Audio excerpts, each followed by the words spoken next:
On today's show, I'm going to be talking about the biggest storylines of the year as I see them right now. It might change over the next couple months, but Jamal Murray, Russell Westbrook, Nikola Jokic, fourth MVP, all of those stories today on Locked On Nuggets.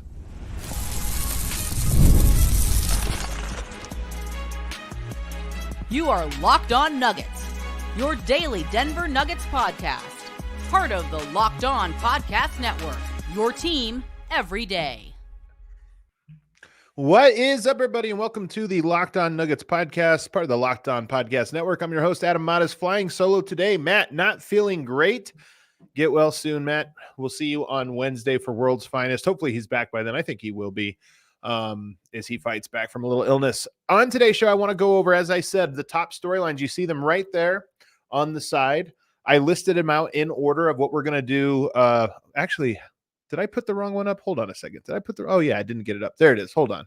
There we go. I put them up in order. Jamal Murray, Russell Westbrook in segment 1. We're going to talk about Christian Braun, Peyton Watson, Julian Strawther, segment 2. And then we're going to end with Jokic, MPJ, as well as organizational stability. But I want to start. I have some notes here. So this is kind of in order. You know, some of these are sort of the same. Like, I don't want to say number 3 and number 4 top storyline. Even number 1 and number 2, I think they're co-top storylines of this upcoming season. Jamal Murray, and what does he bring to the table this year? How does he handle all the things that he's gone through over the last 6 months? And Russell Westbrook. But I decided to put Murray first because he's the most consequential one. And the number one question I have, or storyline, is just, is he ready on day one? So a crazy thing as I was getting ready for this show, I always do try to put together some numbers and some notes for whatever topic it is we're going over. And let me give you his splits by month. He averages in the month of October in his career, this is not just last year, in his career, 14.1 points per game. So we'll just round it to 14 points per game. True shooting of 50%. In November, that's 16 points. True shooting goes up to 53%. In December, that's about 17 points. True shooting goes up to 55.5%. And then in January, 18 points. True shooting goes up to 57. So that's 4 months in a row. It ascends. October is his worst month. November is his second worst month. December is his third worst month. And then January, February, March typically are where he hits his stride. And, you know, I think February is technically his best month in his career. That's usually where he's at his best. He's at 60.5% true shooting in the month of February in his career. So he starts out the year at 50%. By February, usually he's at 60%. Now, this is a trend long enough. We've talked about it long enough, but I think this is something that is absolutely substantive. This is meaningful, and it's something that can't happen this year. I think he has to come into camp ready to go, healthy, hopefully whatever injuries, and I do believe that he has been battling some ailments, but has to be healthy, rested, and in shape to be able to compete right out of the jump. And this is the first year where I feel like everybody, I mean, this is something I've always been looking at and noticing with him, but I feel like this is the first year where it's going to be a major talking point. He cannot have a bad October, November if the team hopes to be able to build a cushion early on. And as we saw the schedule come out earlier this week, the Nuggets, in my opinion, have a very favorable first 20 games of the season or so. It's not a cakewalk. I think the schedule is actually more balanced than it typically is. There's a lot of road games in December. There's a lot of games in January. So there is a tough middle portion of the season, but I think the beginning part of it is going to be somewhat light. Jamal Murray has to be ready to go and be at his top self. And then he shot just 65.2% at the rim last year, his lowest since 2019. I think Jamal has had a better season last year than what he is going to be remembered for because he had an atrocious playoffs. But his regular season, albeit marred by injuries and inconsistent because of injuries, he actually did a lot of things that were really positive. He passed the ball, I thought, very well. He shot the ball from 3 extremely well, shot the ball from mid-range extremely well. So the rim numbers to me are a little bit meaningful just in terms of like, okay, let's look at the full body of work and where has he been better and where has he not been better. Getting to the rim and finishing at the rim to me is an area where he can be better. And it's funny, if you go through his career, shots at the rim, early in his career, shooting about 61%, 62% his first couple years from 0 to 3 feet, 58% his third year. If you go to 2020, and that's the bubble year, his finishing at the rim was 67%. which was second best. And then in 2021, he comes back that year before the injury, and he shoots 81.5% from 0 to 3 feet, by far his best. And he's dunking on guys. He's looking hyper athletic. You come back from injury, you expect a little bit of regression, of course, coming off of an ACL injury. Are you ever going to be the same athlete that you were before? And he goes down to 67%. So that's a 14% drop year over year, but it's actually in line more with what he was in 2020. That's something, somewhat healthy, but then 65% last year. I honestly think that a lot of Jamal Murray's ability to finish at the rim comes down to how good a shape is he in and how healthy is he.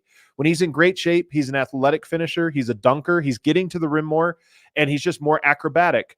Does he have that? Did he lose that with the injury? And then we just didn't notice it for 2 years. He was effective in other ways, but we haven't seen it.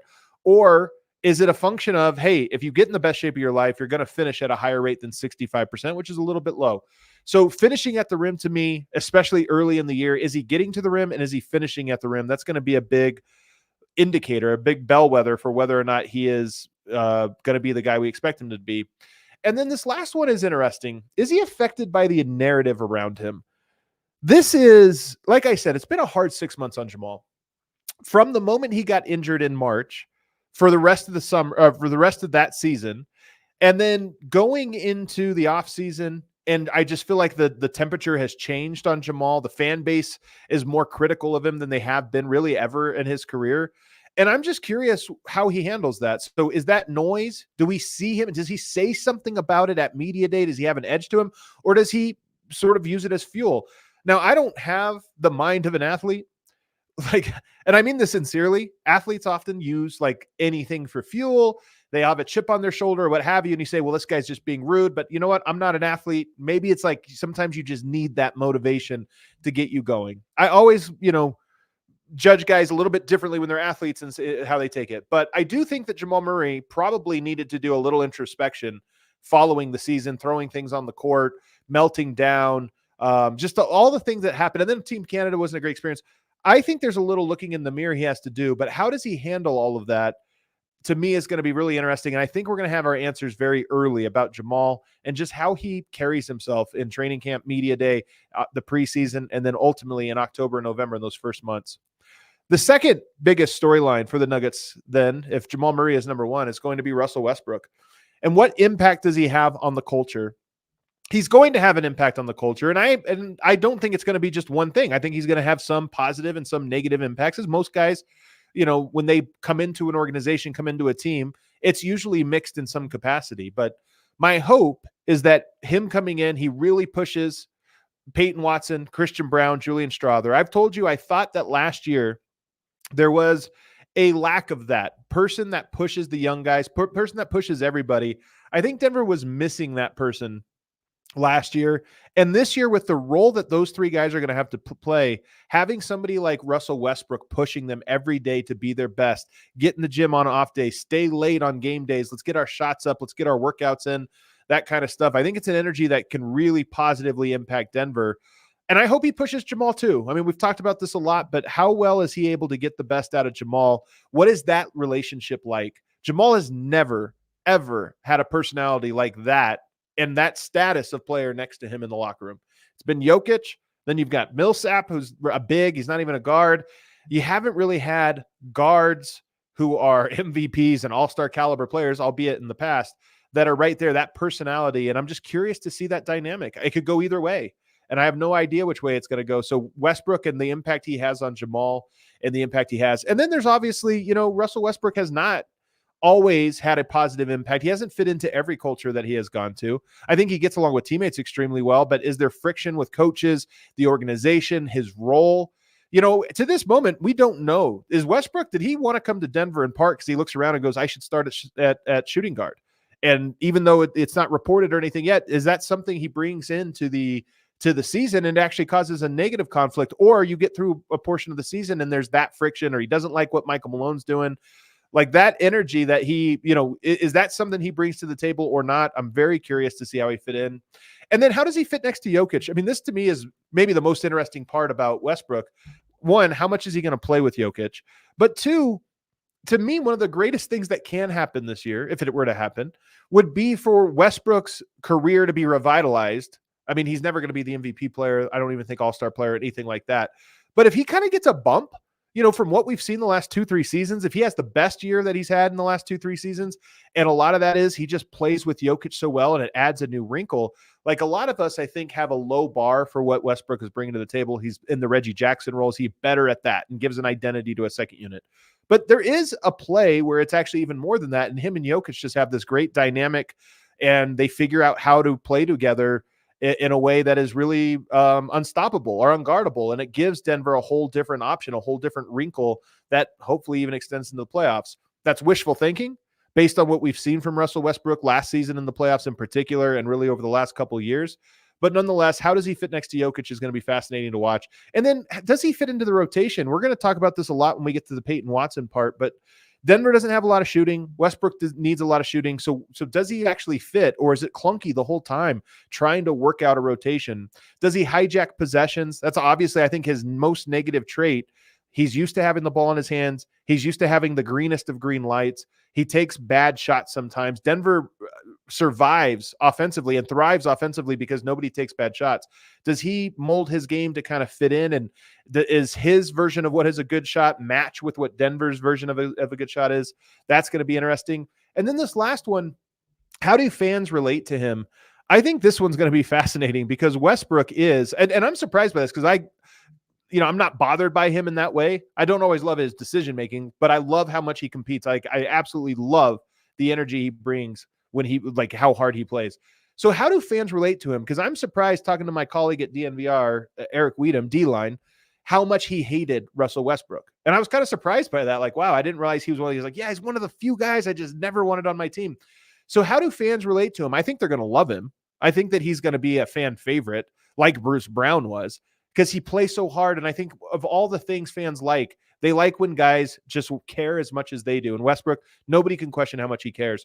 So that'll be interesting to watch. How do fans relate to him and what does he bring to the table there? I think will be a fun thing to watch. All right, let's take a break. On the other side, I want to get to Christian Braun with the starters, Peyton Watson, and where does he fit into the rotation, and does he have a leap in him? And then Julian Strawther, is too much being asked of him? Those storylines on the other side. But first, when your schedule is packed with kids' activities, big work projects, and more, it's easy to let your priorities slip. Even when we know what makes us happy, it's hard to make time for it. But when you feel like you have no time for yourself, non-negotiables like therapy are more important than ever. If you're thinking of starting therapy, give BetterHelp a try. It's entirely online, designed to be convenient, flexible, and suited to your schedule. You just fill out a brief questionnaire to get matched with a licensed therapist. And then if you get into it and you're not really feeling that therapist, you can switch at any time for no additional charge. So whether you're thinking about making a career move, maybe a relationship move, maybe you're going through a rocky time with something else in your life and you just want somebody to talk to, give BetterHelp a try.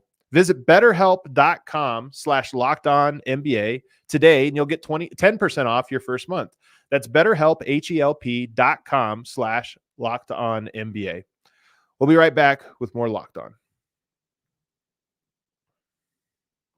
All right, back here in segment 2 of the Locked On Nuggets podcast. Remember, Matt Moore will be back here before long, hopefully on Wednesday. We'll also have a show for you Friday, but we thank you for making this your first listen every day. For your second listen, enjoy the Locked On NBA podcast. There's no offseason in the NBA, and Locked On NBA provides daily basketball analysis from national and local experts in 30 minutes or less. No one keeps you as informed and entertained as Locked On NBA, available on YouTube or wherever you get your podcast, part of the Locked On Podcast Network, your team every day. I'm on there on Fridays, by the way, so check that out. Me and my guy Wes from Locked On Heat. We do a great show every Friday, so you can check that out. All right, let's get into these other ones. Christian Braun's ability to fit with the starters. The more I dive into the numbers, the more I want to put all of my weight behind Christian Braun having a phenomenal year. I think he is going to, more so than anybody else, is going to surprise people. I am firmly on the Christian Braun will be the starting shooting guard, and he is going to have a great, great year. Let me give you a number here. In 2 seasons and in 1,134 minutes sharing the court with Jokic, the Nuggets have a plus 17.1 net rating. That's better than it is with KCP. That's a 105 defensive rating and a 122 and change offensive rating. 105 defensive rating is really impressive. But here's the thing. So we already know that Christian Braun next to Jokic has been a good recipe. Now, some of these numbers are skewed because quite often those numbers are staggered minutes with mostly starters.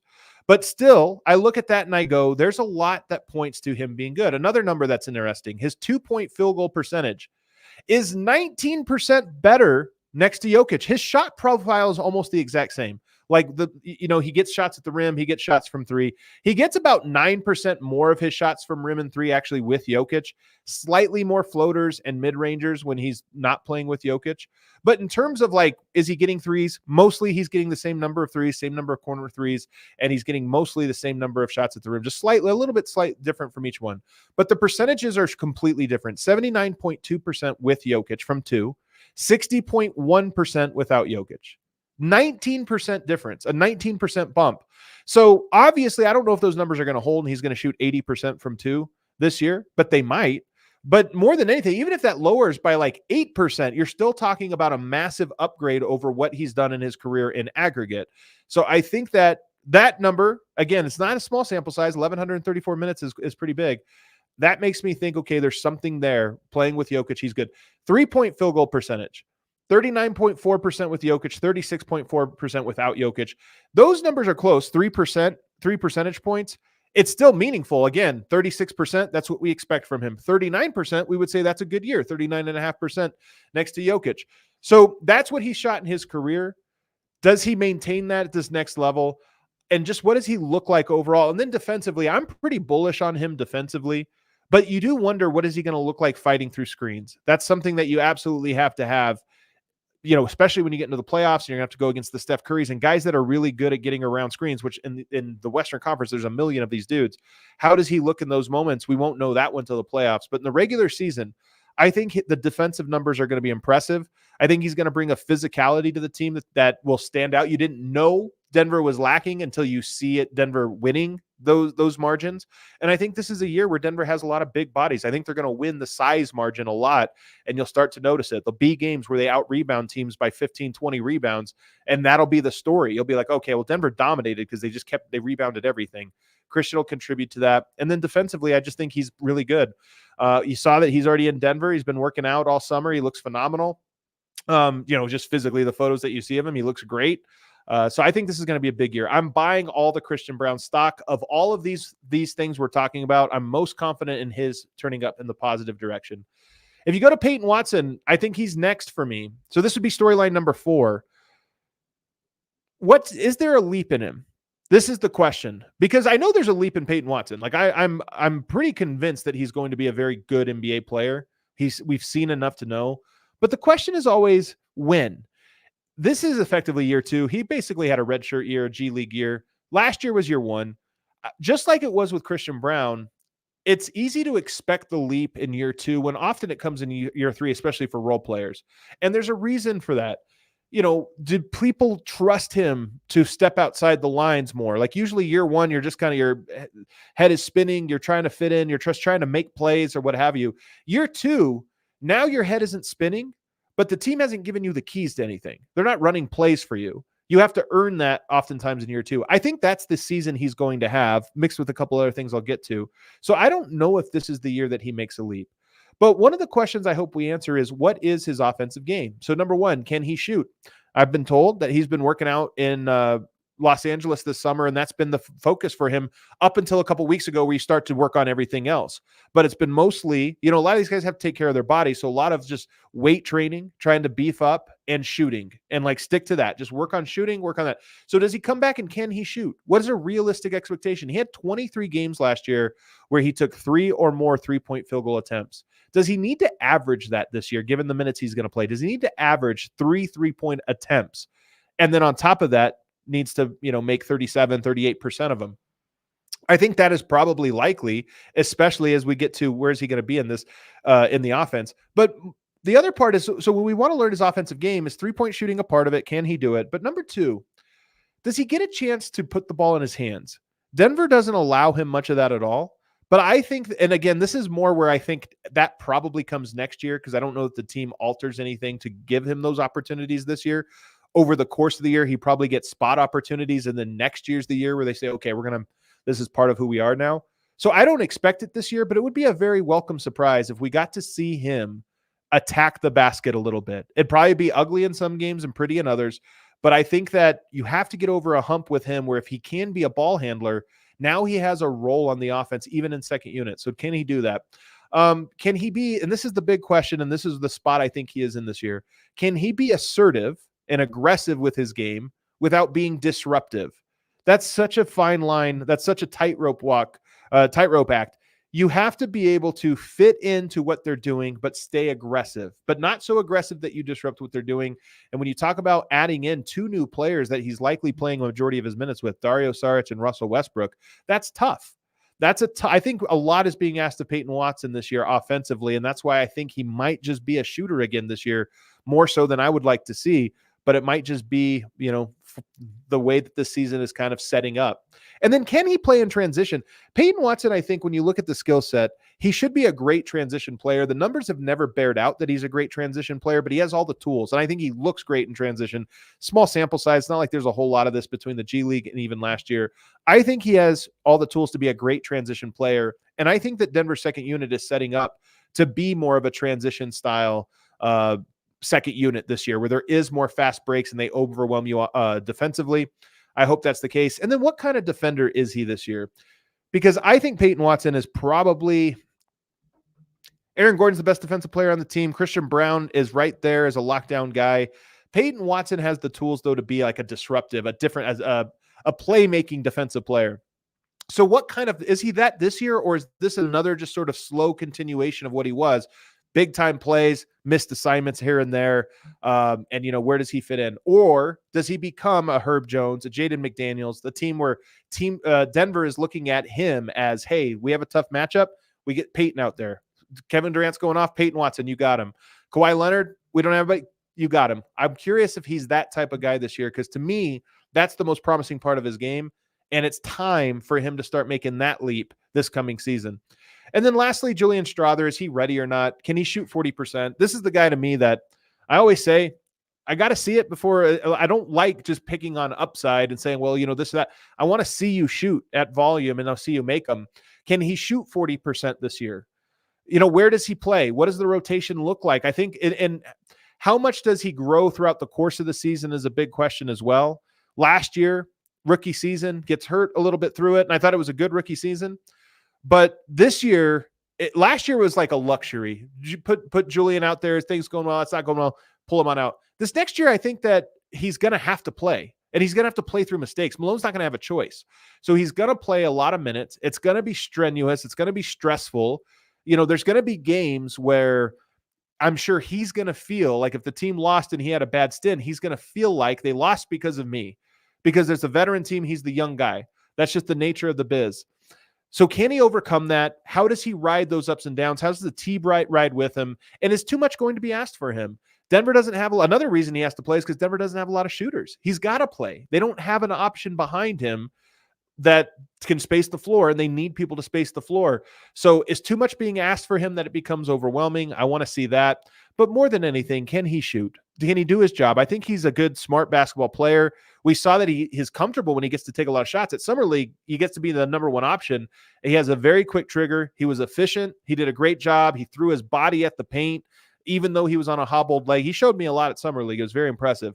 But at the NBA level, now with the Denver Nuggets, his role greatly reduces. He's got to be aggressive from three, but pick his spots everywhere else.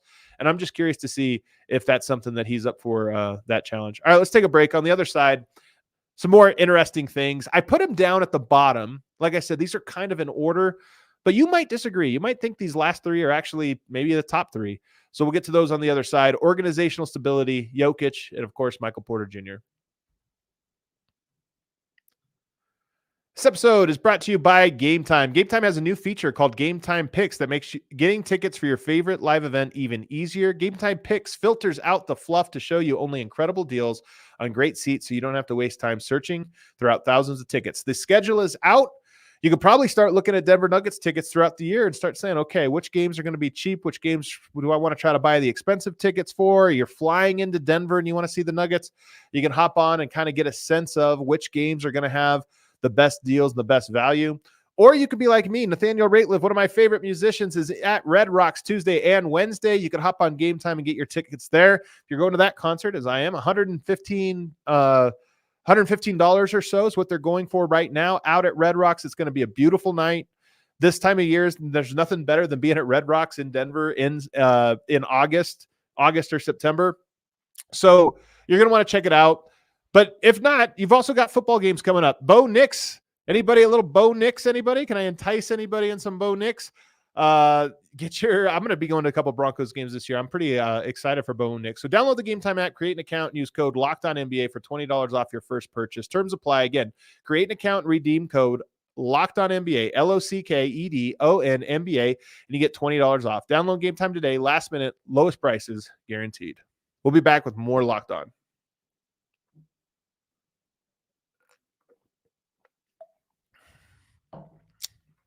Segment 3 here. Let's get into the last 3. And I'm going to start with Nikola Jokic in this segment. And the question with Jokic is he different this year? Is he different? Is he still ascending? It's wild that we've been watching Jokic for 10 years now. It's wild because these 10 years have been unbelievable, but they have also been steady.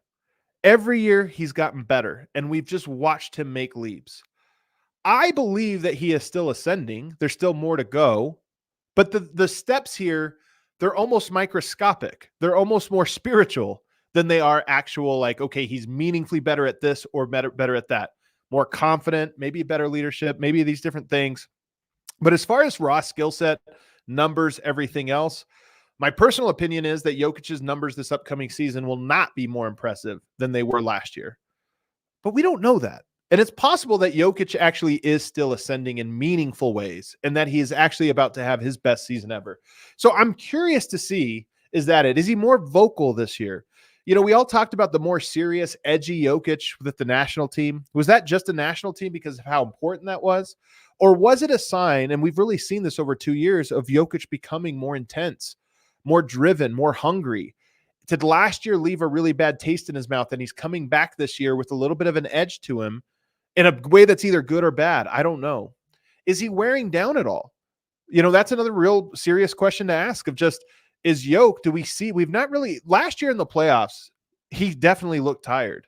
And I mean, you saw game 7, like blowing a 20-point lead. A lot of that had to do with fatigue. Some of that was just within the moment of that game.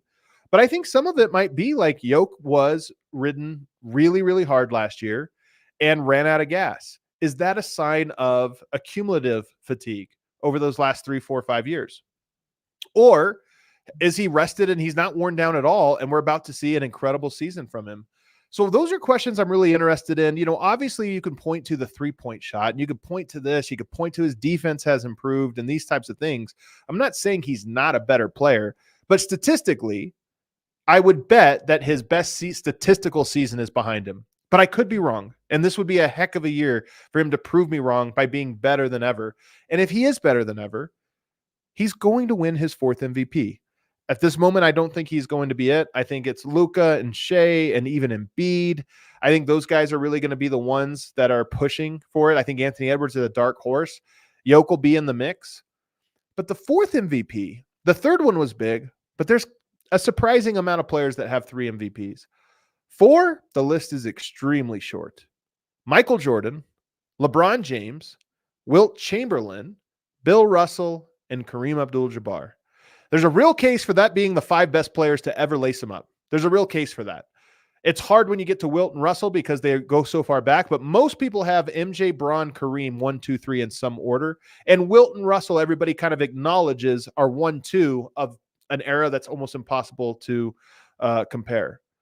If you join that company, that becomes historic. And I don't think Jokic cares. I don't think he's going to be gunning for it. In fact, he might not even want it. The way we saw the year he lost his MVP to Joel Embiid, where it's almost like he punted it at a certain point. We might even see Jokic do that this year.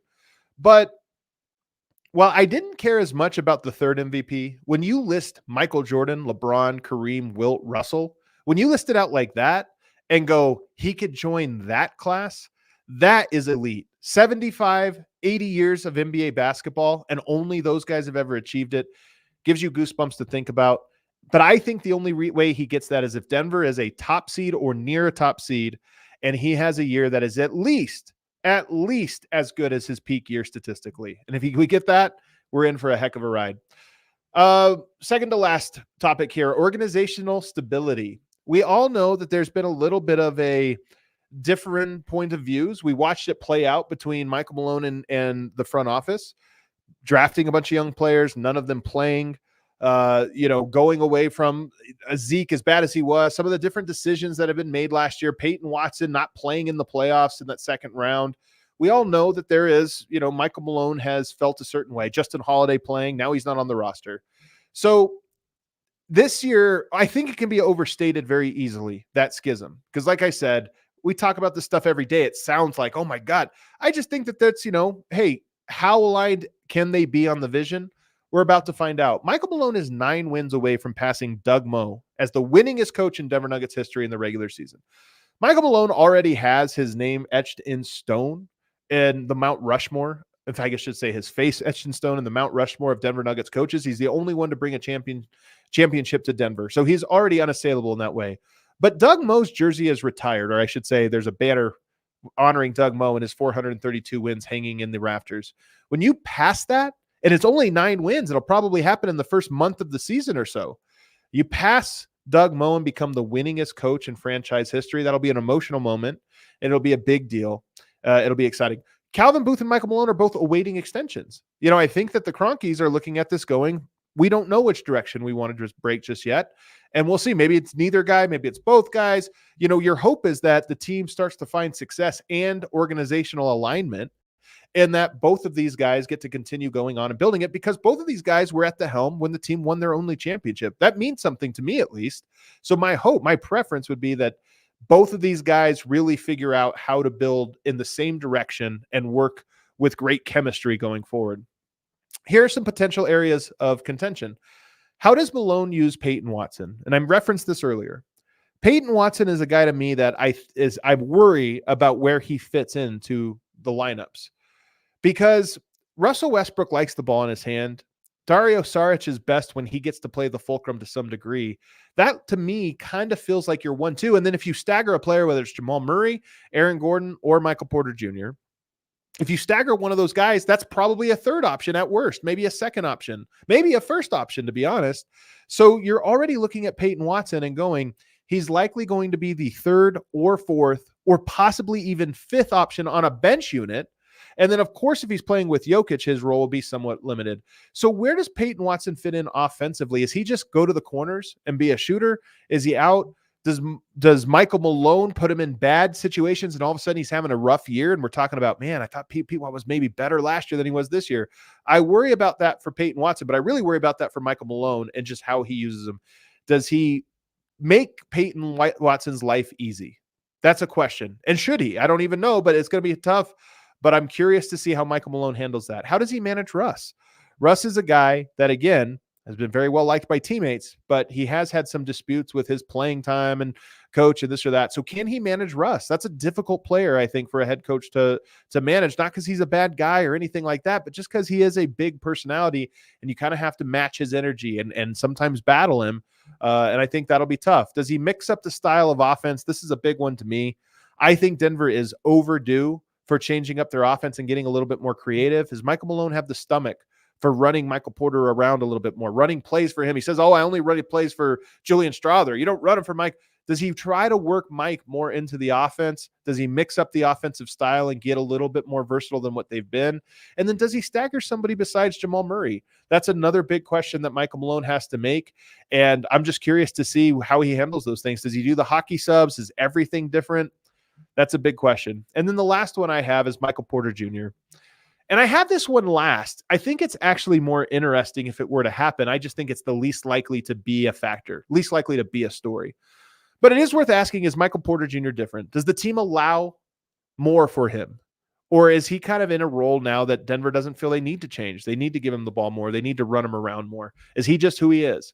Does he fit with Russ? And can he be the stagger this year would be a huge question. Russ needs shooters. Michael Porter's a shooter. And if that happens, Russ is really good at collapsing the defense and finding guys in the corner. Does that mean that Michael Porter might have a whole different identity. Like we've always wanted Jamal Murray to have the identity with the starters and a different identity with the bench, turn the aggressiveness up. Didn't work out, hasn't worked out. Maybe he doesn't get any more opportunities to do that, but maybe Michael Porter does. Does Michael Porter thrive in that role? That would be a great storyline if it is, and it would change Denver's trajectory, not just this season, but maybe even going forward. And then lastly, does he look healthier than last season? So he had 49 dunks last year. That's the second most in his career. It was more than he had the previous season coming off of the surgery. So clear indication that he got healthier. And I think even just the eye test tells you he looked healthier last year than he did the year before.